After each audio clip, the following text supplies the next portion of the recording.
السلام عليكم، صباح الخير خواني الفلاحين. معكم جمال حسام الدين من منطقة أغير بلدية الشر، عند مستثمرة السي ياسين كنزاري رئيس الغرفة الفلاحية لولاية خنشلة.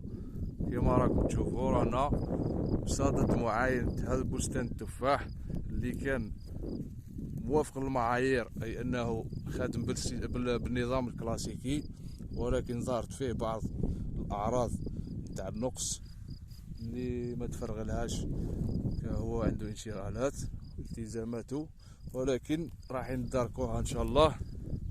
اللي ظهرت عندنا بعض الاعراض لنقص المواد والعناصر الكبرى والصغرى.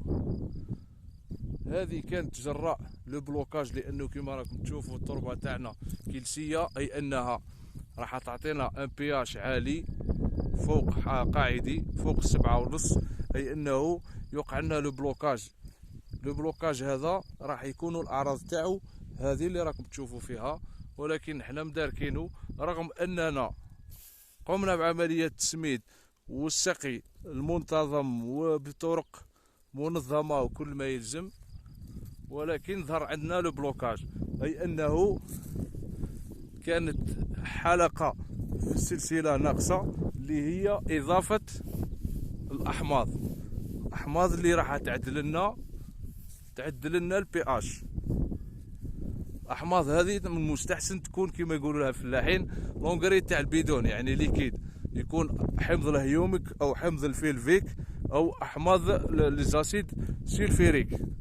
هذه تخفض لنا البي اش وتغير لنا خصائص الفيزيو كيميائيه للتربه، مما يؤدي الى امتصاص العناصر باريحيه وتعطينا نتائج وما يكونش عندنا لو بلوكاج.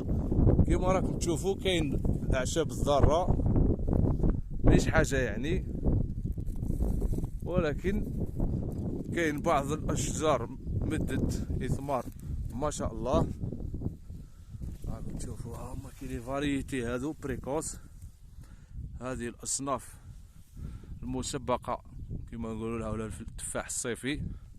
ها جايب نتيجه ما شاء الله، اثمار هايل رغم انه في عمرها عامين.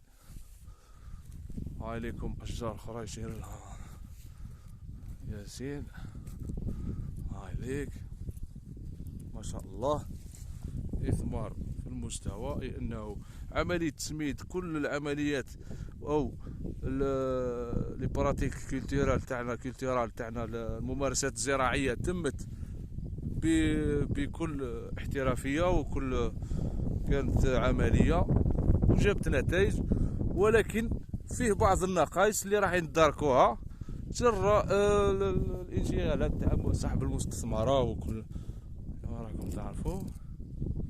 هذه هي، ونحييكم.